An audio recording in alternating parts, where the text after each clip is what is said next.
fanciest rooms in the White House is the East Room. It's the largest reception room. It has these big swanky chandeliers. At least 4 different presidents' daughters got married in the East Room.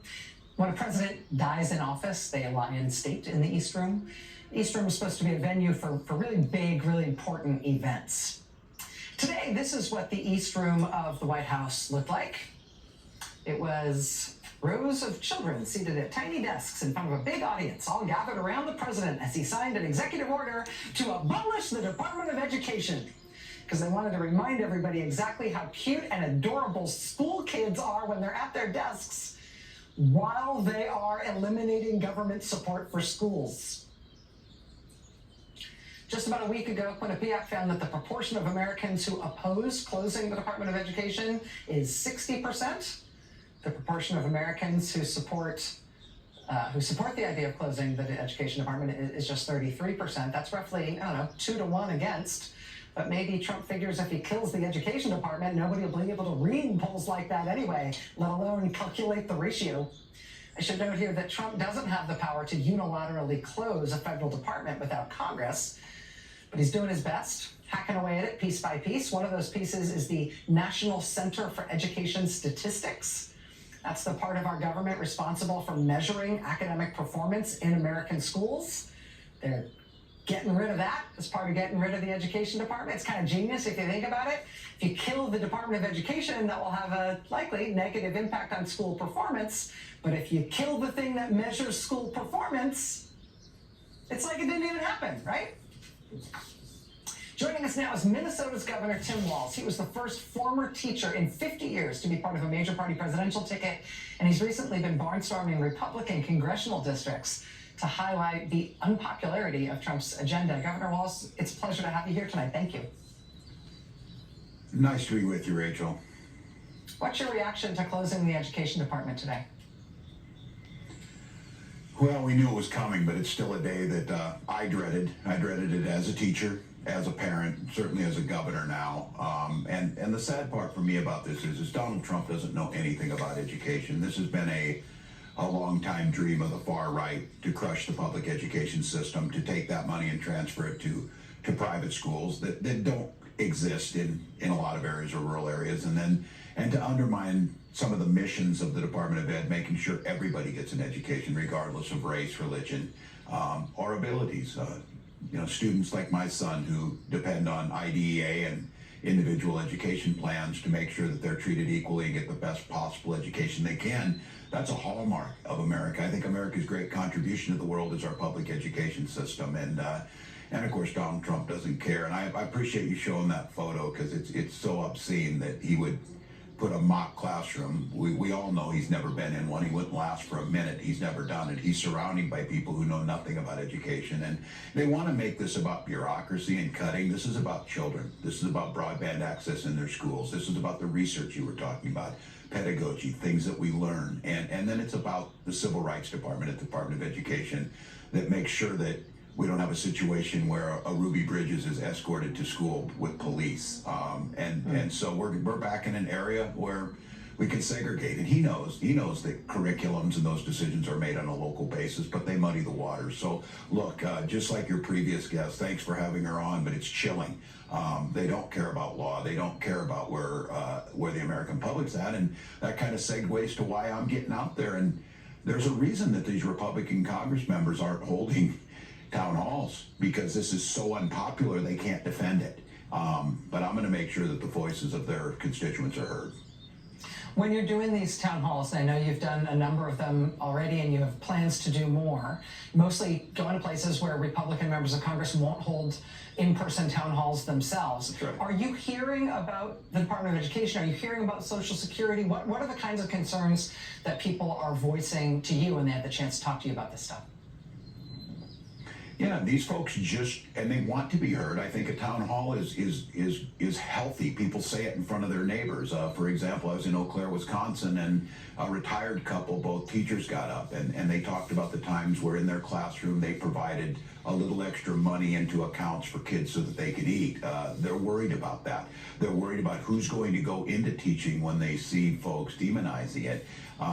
There's folks standing up, a woman with Parkinson's disease. Another that worried about his brother who needed special services through Medicaid.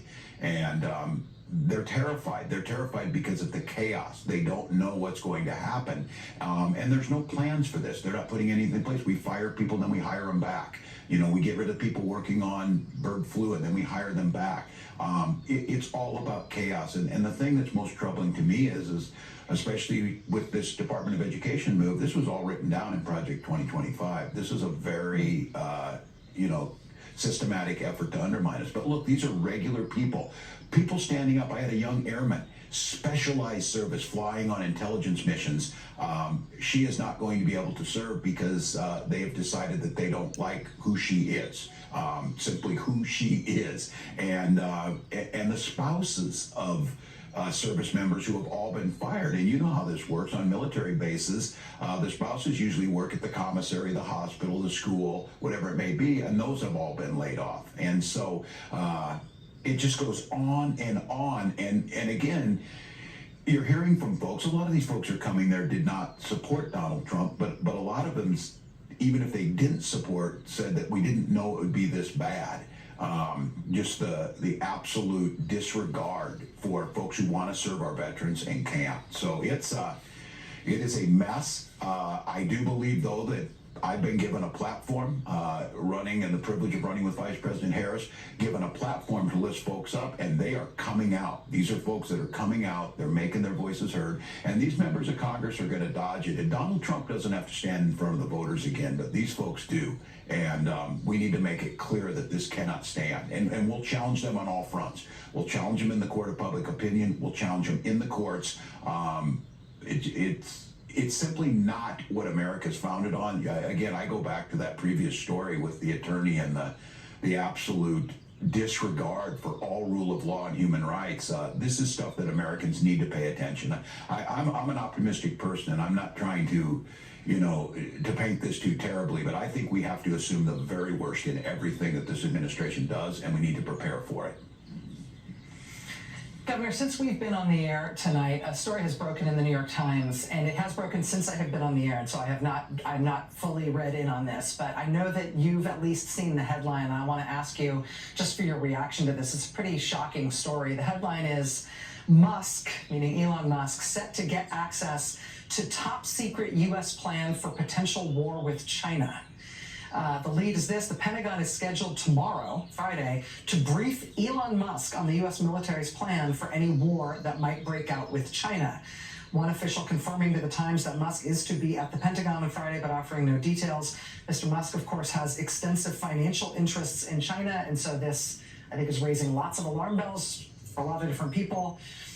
The Pentagon's war plans, known in military jargon as O plans or operational plans, are among the military's most closely guarded secrets. If a foreign country was to learn how the U.S. planned to fight a war against them, it could reinforce its defenses and address its weaknesses, making the plans far less likely to succeed. The top secret briefing for the China war plan has 20 to 30 slides that lay out how the U.S. would fight such a conflict. It covers various options on what Chinese targets the U.S. could hit over what time period. And these would be the options that would be presented to Mr. Trump for decisions. For some reason, they've decided to show Elon Musk this level of detail about a potential war with China while he operates the largest car factory, I believe, in China, and has immense financial interests in that country and contacts with that country's government that he has not disclosed to the U.S. as part of maintaining his security clearance. I just got to get your reaction to that, sir.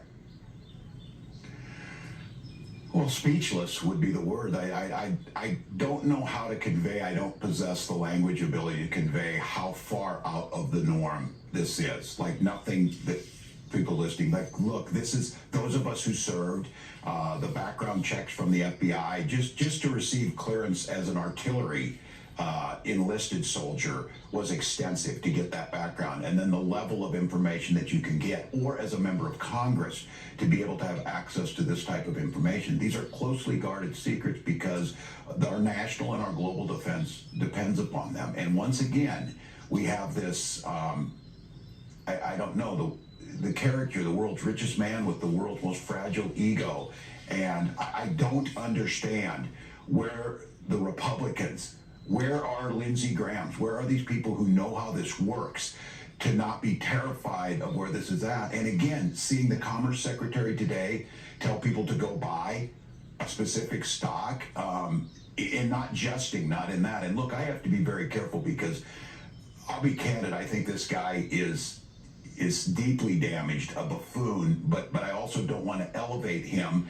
He is unelected. He does not know how this stuff works. And Donald Trump is being reckless with the most sensitive data. So I want to try and provide some assurance to the American people. But I also think our leadership needs to be very clear about not sugarcoating this. And Donald Trump obviously disrespects the American public. He thinks they're not smart enough to understand this and doesn't care. I do believe the American public knows, and I do believe when they see stories like this, that this is why these town halls are growing so big. This is why folks are starting to question. And what I truly worry that I get sucked into too is they throw so much at it. This is the stuff that you should watch.